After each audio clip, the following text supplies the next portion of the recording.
میں ہمیشہ ایڈوائز یہی کرتا ہوں کہ جب آپ ریئل اسٹیٹ میں انویسٹمنٹ کرتے ہیں جو اچھی شہرت کے حامل ادارے ہیں وہاں پہ آپ جائیں اور ان کی سروسز لیں. میں سمجھتا ہوں ہمارے جو شہداء ہیں نا ہمیں ان کو بھی خراج تحسین پیش کرنا چاہیے جنہوں نے پاکستان کے وجود کو قائم ہونے میں ان کا بہت زیادہ کنٹریبیوشن ہے.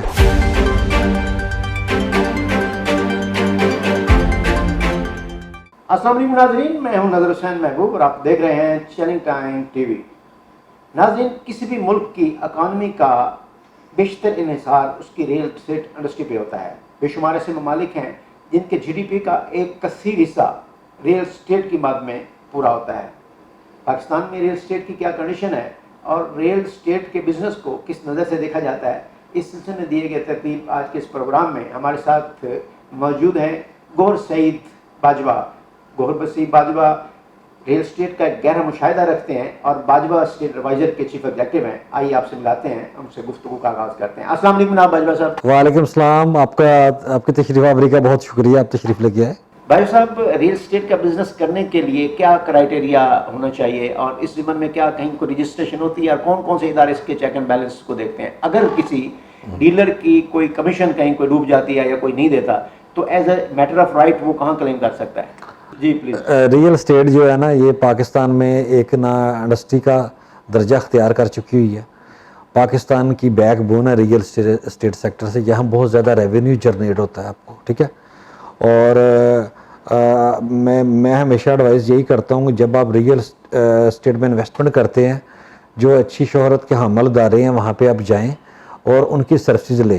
ہوتا یہ ہے کہ ہم 10 کروڑ کی پراپرٹی پرچیز کر لیتے ہیں لیکن وہ 10 لاکھ اچھے شہرت کے حامل ادارے کو نہیں دیتے.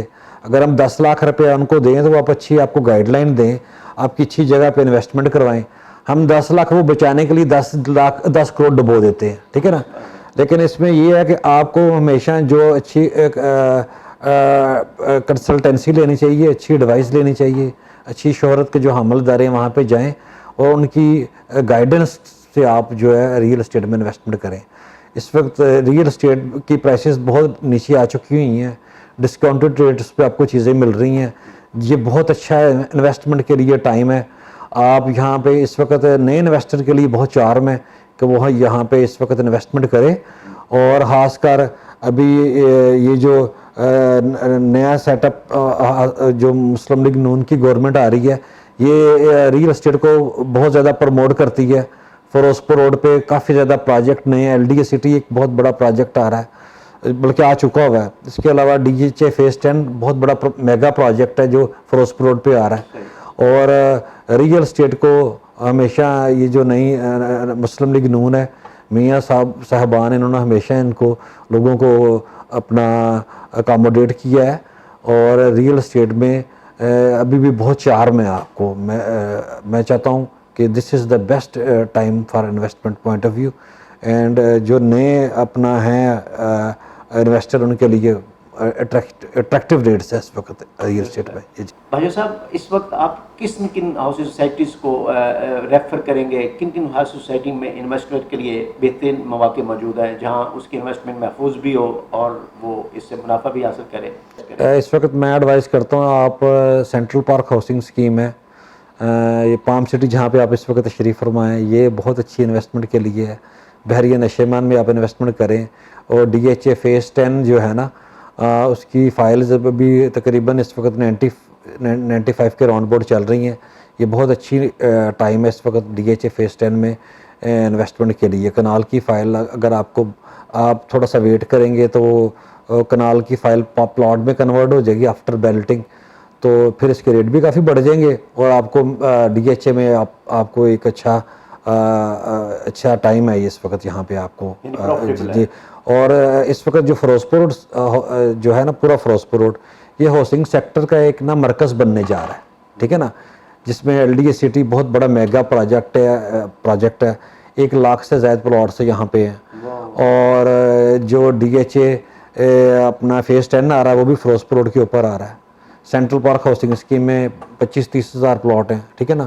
آگے یہ پام سٹی ہے، بحریہ نشیمن ہے، بحریہ ای ایم سی ہے.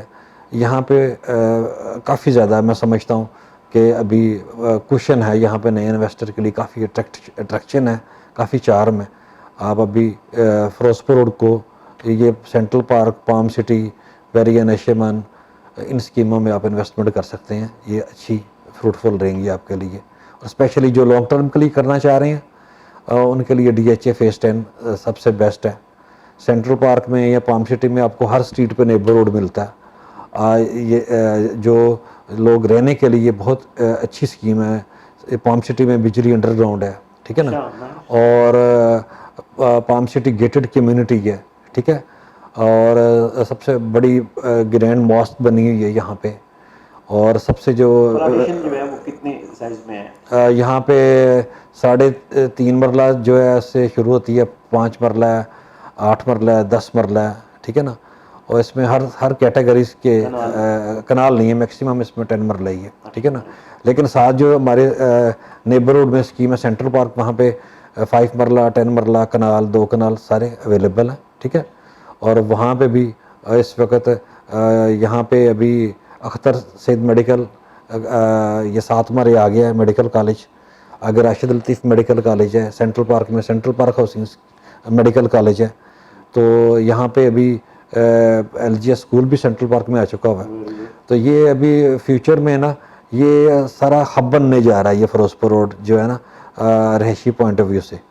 تو میں سمجھتا ہوں کہ یہ دس is the best time for اپنا نیو کمرس، ٹھیک ہے نا. جی جی جی. یہاں پہ جو ہے 5 مرلے کا پلاٹ اور 10 مرلے کا پلاٹ کتنی قیمت میں میسر ہے، اور یہاں ایک خصوصی کیا پروٹیکشن ہے اپنے بائرس کے لیے اور یہاں کے رہائشیوں کے لیے؟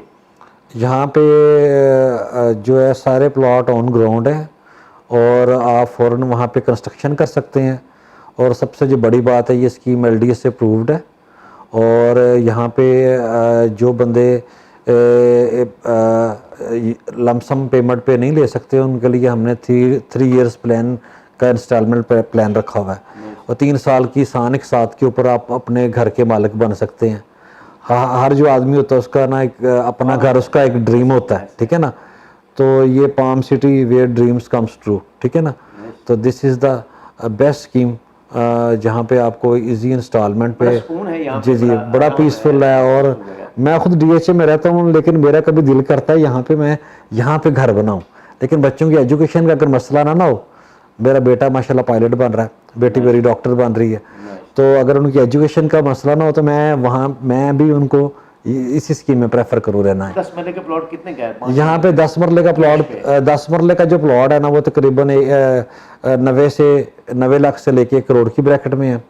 5 مرلے کا جو پلاٹ ہے نا وہ تقریباً 60 سے 65 لاکھ کی بریکٹ میں اچھا پلاٹ مل جاتا ہے آپ کو. اور سب سے جی جی بجلی انڈر گراؤنڈ ہے، اور گیس یہاں پہ آ چکی ہوئی ہے. اور واٹر ٹینک بھی یہاں پہ 1 لاکھ گیلن کا وہ بھی اویلیبل ہے. اور سب سے بڑی بات ہے کہ آپ کو نیبر روڈ میں ہر گلی میں 5-7 گھر ملتے ہیں آپ کو، ٹھیک ہے نا. تو یہ بڑی اچھی، بہت اچھی کمیونٹی ہے یہاں پہ جو یہاں پہ آ رہی ہے. سیکورٹی گیٹڈ کمیونٹی ہے، بہت اچھی سیکورٹی ہے، پوری اسکیم کے اندر کیمراز لگے ہوئے ہیں. جی جی بھائی صاحب، لاہور میں بے شمار ہاؤسنگ اسکیمیں وجود پذیر ہو چکی ہیں. مختلف ہاؤسنگ اسکیموں میں بے شمار لوگوں کے پیسے یا تو پلاٹوں کی صورت میں یا فائلوں کی صورت میں پھنسے ہوئے ہیں. اس کا چیک اینڈ بیلنس اور ضمن میں گورنمنٹ آف پاکستان کو، گورنمنٹ آف پنجاب کو بالخصوص کیا اقدامات کرنے چاہیے کہ جو غریب لوگ رو رہے ہیں اور ان کے پیسے پھنسے ہوئے ہیں؟ ایک شخص جس کی 200 کنال وہ کہتا ہے اس کی 100 کنال تھی اور وہ 8000 کنال بیچ گیا. اس ضمن میں کیا اقدامات ہونے چاہیے کی ضرورت ہے؟ جی سر، اس وقت نا ایل ڈی اے نے بڑے 6 اقدامات کیے ہیں. کوئی بھی بندہ جب کوئی اسکیم ایل ڈی اے سے اپروو نہیں کرواتا نا، اس سے پہلے وہ اس کی سیلنگ نہیں کر سکتا، ٹھیک ہے نا. اور آپ کو کوئی بھی اسکیم ایل ڈی سے اپروو کروانے کے لیے ایف بی آر سے اپروو کروانے کے بعد آپ بیچ سکتے ہیں. اب ایسا پاسبل نہیں ہے کہ آپ جو ہے نا فیوچر سیلنگ کر سکیں یا اوور اپنا سیلنگ کر لیں. اب ایسا پاسبل نہیں ہے. اب میں ہمیشہ آپ انویسٹر کو بھی یہی ایڈوائز کرتا ہوں وہاں پہ پلاٹ لیں جہاں پہ پلاٹ ایگزسٹ کرتا ہو. فائلز میں انویسٹمنٹ نہ کریں. فائلز میں اگر کرنی ہے تو D H A is the best, وہاں پہ آپ کے پیسے ڈوبیں گے نہیں. لانگ ٹرم کے لیے جو انویسٹمنٹ کر رہے ہیں نا وہ فائلوں میں وہ کر سکتے ہیں، ٹھیک ہے نا. اور ادروائز آپ جس اسکیم میں بھی جاتے ہیں آپ پلاٹ لینے سے پہلے وہ دیکھیں اسکیم ایل ڈی سے اپرووڈ ہے. اور اگر LD سے اپرووڈ ہے تو پھر وہاں پہ آپ انویسٹمنٹ کریں, ٹھیک ہے. لیکن یہ فائلز میں جو پرائیویٹ چھوٹے چھوٹے گروپس ہیں وہاں پہ پلیز ڈونٹ گو دیئر. جو اچھی شہرت کے حامل ادارے ہیں نا, ہماری مثلا باجوہ اسٹیٹ کی ہماری 16 برانچیں ہیں, اور ہم 2004 سے اپنا لوگوں کو سروسز دے رہے ہیں, ٹھیک ہے. اور ہماری جو ہے ہماری policy honesty is the best policy, ٹھیک ہے نا. اس پہ ہم گامزن ہیں. ہم لوگوں کو اچھی ایڈوائس کرتے ہیں, آپ اچھی جگہ پہ انویسٹمنٹ کرواتے ہیں, اور ہماری مارکیٹنگ جو ہے نا ہمارے کلائنٹ ہی کرتے ہیں. ایک دوسرے کو بتاتا ہے, دوسرا تیسرے کو بتاتا ہے, اور وہی ہمارے آتے ہیں. ہماری ماشاءاللہ بھی 16 برانچیں ہیں جو خدمت میں مصروف عمل ہے. تو میں آپ کو یہی ایڈوائز کروں گا, ہمیشہ آپ اچھے جو ایڈوائزر ہیں نا, جو اچھی شہرت کے, آپ اتنا سوشل میڈیا پہ ہر پتہ چل رہا ہوتا ہے آپ کو کہ کس جو اپنا ایڈوائزر اس کی کیا ریٹنگ ہے, کیا رینکنگ ہے. تو جو اچھے شہرت کے حامل ادارے ہیں وہاں پہ جا کے ان کی آپ سروسز لیں, آپ کو کوئی پریشانی نہیں ہوگی. اور وہ اسکیم کہتے ہیں مشتری ہوشیار باش. جب کوئی بھی آپ چیز لیتے ہیں نا تو آپ کی پہلے سب سے یہ چیز ہے کہ آپ اس کو دیکھیں, جانچ پڑتال کریں, اس کے جو کنسرن ادارے ہیں LD سے جا کے چیک کریں آپ جا کے کہ بھئی یہ اسکیم LD سے اپرووڈ ہے, یہ پلاٹ کی مارگیج تو نہیں ہے, پلیج تو نہیں ہے. یہ ساری چیزیں خریدار کو بھی چاہیے کہ وہ سارا اپنا ایڈوائزر کے اوپر ڈپینڈ نہ کرے, خود بھی ویریفیکیشن کرے. جہاں پہ آپ پوری زندگی کی جمع پونجی لگاتے ہیں نا, تو یہ آپ کا بھی آپ کو تھوڑا سا اس میں پین لینی پڑتی ہے آپ کو تھوڑی سی, ٹھیک ہے نا. بہت صحیح باجوہ صاحب. ریل اسٹیٹ ایک بڑا بزنس ہے جہاں کروڑوں روپے کا لین دین ہوتا ہے. دوسرے ممالک میں تو باقاعدہ اس کے ایک قانون سازی ہے اور باقاعدہ اس کا سسٹم ہے. وہاں سے باقاعدہ کوالیفائڈ لوگ جو ہے اس انڈسٹری میں آتے ہیں اور اس کاروبار کو انڈسٹری کا درجہ دیا گیا ہے. پاکستان میں اس ضمن میں کوئی قابل ذکر انسٹیٹیوشن نہیں ہے جہاں کے باقاعدہ فارغ التحصیل ڈگری ہولڈر یا ڈپلوما ہولڈر اس انڈسٹری میں آتے ہوں. اس ضمن میں کیا اقدامات ہونے چاہیے؟ کیا ریل اسٹیٹ کو پرائیویٹ سیکٹر کو اپنی سطح پر کوئی انسٹیٹیوشن قائم کرنا چاہیے یا گورنمنٹ کو اس ضمن میں کوئی اقدامات کرنے چاہیے؟ سر میں امریکہ جاتا ہوں, وہاں پہ 6 ماہ کا ڈپلوما ہوتا ہے. کوئی بھی ریئل اسٹیٹ کے لیے آپ کو اگر آپ آفس ڈالتے ہیں تو اس کے لیے ڈپلوما آپ نے لازمی کیا ہونا چاہیے. تو یہاں گورنمنٹ کو چاہیے کہ اس سیکٹر میں جو نیو کمرز ہیں ان کے لیے ڈپلوماز کیے جائیں, اور جو ڈپلوما ہولڈر لوگ ہیں نا وہی اس سیکٹر کو رن کریں, ٹھیک ہے. جو پروفیشنل لوگ ہوتے ہیں نا وہ کبھی بھی آپ کو جو نان پروفیشنل لوگ ہوتے ہیں نا, ان پڑھ لوگ, نان پروفیشنل لوگ, وہ آپ کو اپنا پراپر گائیڈ نہیں کرتے, ٹھیک ہے نا. جس وجہ سے یہ سیکٹر جو ہے نا یہاں پہ لوگ ابھی بھی اس کو ٹرسٹ نہیں کرتے لوگوں پہ نا, ٹھیک ہے نا. لیکن جو کوالیفائڈ لوگ ہیں جن کی اچھی شہرت ہے ان لوگوں کو لوگ ان پہ ٹرسٹ بھی کرتے ہیں, انویسٹ بھی کرتے ہیں. اور گورنمنٹ کو چاہیے تھوڑا سا اس پہ ایک کوئی ایسا ایک ادارہ بنائے جہاں لوگوں کو وہاں پہ اویئرنیس دی جائے, لوگوں کو وہاں سیمینارز ہوں, ایجوکیٹ کیا جائے لوگوں کو وہاں پہ. اور جس طرح باہر ہوتا ہے کہ آپ ڈاکٹر ہیں نا, تو ڈاکٹر جو ہے نا وہاں پہ ہر سال آپ کو اپنے آپ کو اپ گریڈ کرنا پڑتا ہے. اس طرح ریئل اسٹیٹ سیکٹر میں بھی اپنے آپ کو اپ گریڈ کرنے کے لیے شارٹ کورسز ہونے چاہیے جہاں پہ آپ کو پراپر ایجوکیشن ملے اور آپ کلائنٹ کو کس طریقے سے اس کو گائیڈ کریں. اس کے لیے یہ بہت ضروری ہے کہ گورنمنٹ کو اس میں کچھ ایکشن لینا چاہیے. ابھی ویسے بھی لوگوں کی بہت زیادہ امیدیں ہیں, جو نیا سیٹ اپ آ رہا ہے اس میں جو بھی گورنمنٹ آتی ہے تو اس میں اس کو چاہیے کہ ریئل اسٹیٹ سیکٹر کے اوپر خصوصی توجہ دے, اور اس میں لوگوں کو جو آلریڈی بہت زیادہ ٹیکسز لگا دیے ہوئے ہیں نا, ٹیکسز کو کم کرے. ابھی ایک جو نان فائلر ہے نا وہ آپ 20% ٹیکس اس کے اوپر خریدتے وقت اور بیچتے وقت, جی وچ از ٹو مچ. یہ ریئل اسٹیٹ کے اوپر بہت زیادہ ایک نا اس کو ہم نے شدید بحران کا شکار کر دی اتنے زیادہ ٹیکسز لگا کے.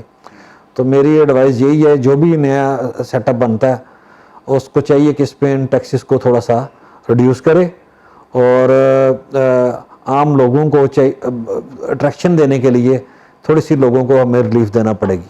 میاں محمد نواز شریف صاحب تشریف لائے ہیں. جی مسلم لیگ نون کے قائد، آپ ان کی آمد پر اپنے کن جذبات کے ساتھ، کن الفاظ کے ساتھ ان کی آمد کو سرائیں گے؟ کیا کنسیڈر کرتے ہیں پاکستان کا مستقبل کس طرف جائے گا؟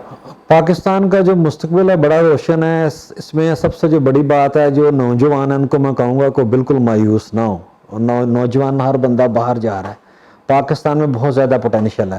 پاکستان میں جو یوتھ ہے اس کو مایوس نہیں ہونا چاہیے. میاں صاحب نے پہلے بھی ڈیلیور کیا ہے، اور جب بھی ہم کوئی دیکھتے ہیں نا کسی کا، پہلے اس کا پاسٹ ٹریک دیکھتے ہیں، اس نے پاسٹ میں کیا کیا. میاں صاحب نے بڑے اچھے میگا پروجیکٹ دیے ہیں. میاں صاحب نے موٹر ویز دیے ہیں. میاں صاحب نے تھنڈر میزائل 17 طیارے دیے پاکستان کو، ٹھیک ہے. اور میاں صاحب نے ٹنل وہ جو بنی ہے مانسہرہ جاتے ہیں، بہت زیادہ میاں صاحب نے، ان کی بہت زیادہ اچیومنٹس ہیں. میرا خیال ہے کہ میاں صاحب اب دوبارہ آئیں گے تو پاکستان کو ایک دفعہ پھر وہ جو اس دوبارہ ٹریک پہ لے آئیں گے. قوم نے بہت زیادہ ان سے امیدیں لگائی ہوئی ہیں، اور میاں صاحب کو بھی میں یہ ایڈوائز کروں گا، اس قوم کا میاں صاحب آپ مایوس نہ کیجیے گا. جس طرح آپ نے پہلے پاکستان کے اوپر محنت کی ہے، سب چیزوں کو بھول کے، اور آپ ایک نئے جذبے کے ساتھ دوبارہ نئے سرے سے پاکستان کی اپلفٹمنٹ کے لیے کام کریں. پاکستان کو، یہ ہمارا ملک ہے، یہاں ہم نے رہنا ہے. میاں صاحب آپ نے بھی یہیں رہنا ہے. تو پاکستان جو ہے نا، سب سے پہلے پاکستان ہے. پاکستان کو ہم اور آپ سب مل کے سنواریں گے، اور آپ نے لیڈ کرنا ہے انشاءاللہ. اور یوتھ نے بہت زیادہ امیدیں آپ سے لگائی ہوئی ہیں، اور انشاءاللہ ہمیں امید ہے آپ ہماری امیدوں پہ پورا اتریں گے، اور پاکستان کو ایک دفعہ پھر ایشین ٹائگر بنائیں گے. پاکستان میں بھی بہت زیادہ پوٹینشیل ہے. میں بار بار کہہ رہا ہوں، یہاں کسی کو مایوس ہونے کی ضرورت نہیں. پاکستان میں بہت زیادہ پوٹینشیل ہے. پاکستان ایک دفعہ پھر ایشین ٹائگر بنے گا، اور انشاءاللہ پاکستان G20 میں بھی آئے گا انشاءاللہ. پاکستان میں پہاڑ ہیں، پاکستان میں سمندر ہیں، پاکستان میں میدانی جو ہے اتنی بڑی لینڈ ہے، 7,96,000 مربع کلومیٹر. دیکھیں نا، بہت بڑا ایک یہ جہاں 5واں بڑا ملک ہے. جی ہاں. اور پاکستان کی جو آرمی ہے وہ بہت ویل اکوپڈ. اور پاکستان کی سب سے، میں ایک دفعہ نا امریکہ میں ایک دیکھ رہا تھا، تو اس میں پاکستان کی اس وقت تھے جنرل رحیل شریف، وہ بیسٹ جو جنرل تھے ان کا تھا کہ یہ پاکستان دنیا کے بیسٹ جنرلز میں ہی از ون آف دیم، ٹھیک ہے نا. اور پاکستان کی جو آرمی ہے وہ بھی ٹاپ 10 میں آتی ہے. اور اور میں سمجھتا ہوں ہمارے جو شہداء ہیں نا، ہمیں ان کو بھی خراج تحسین پیش کرنا چاہیے، جنہوں نے اس پاکستان کے وجود کو قائم ہونے میں ان کا بہت زیادہ کنٹریبیوشن ہے. اور شہداء کے جو بچے ہیں ہمیں ان کو نہیں بھولنا چاہیے. اور گورنمنٹ کو چاہیے جو ہمارے شہید ہیں ان کے لیے ایک علیحدہ فنڈ بنائیں، جو ان میں شہداء کے بچوں کا، ان کی بیویوں کا، ان کی پیرنٹس کا وہاں پہ خیال کیا جائے، کہ انہی کے جو خون ہے نا، اس خون کی وجہ سے آج ہم یہاں پہ زندہ ہیں، اور ہم اتنے سکون سے پھر رہے ہیں، ٹھیک ہے نا. ان کی سیکریفائسز ہیں، ان کو کبھی بھی ہم نے فراموش نہیں کرنا چاہیے. جی ناظرین، آپ نے ماہر ریئل اسٹیٹ ڈیلر جناب گوہر سعید باجوہ کی گفتگو سنی. انہوں نے کہا کہ پاکستان میں بے پناہ پوٹینشیل موجود ہے، اور یہاں میاں نواز شریف صاحب کی آمد دوبارہ ہوئی، اور میاں صاحب سے ہم امید لگائے ہوئے ہیں کہ پاکستان کو ایک دفعہ پھر ترقی کی راہ پر گامزن کریں گے. ان کے کریڈٹ پہ بہت بڑے بڑے کام ہیں. ہم میاں صاحب کی آمد کو بڑا مقدم سمجھتے ہیں، اور پاکستان کی تقدیر بدلے گی. وہ یقیناً پاکستان کو ایشین ٹائگر بنانے میں کلیدی کردار ادا کریں گے. ہماری التجا ہے ان سے کہ میاں صاحب اپنے ملک کے لیے کچھ کریں. عوام بہت پریشان ہے اور یہ ملک ڈوب رہا ہے. اب پروگرام کا وقت ختم ہوا چاہتا ہے. اپنے میزبان نظر حسین محبوب کو اجازت دیجیے. پاکستان زندہ باد.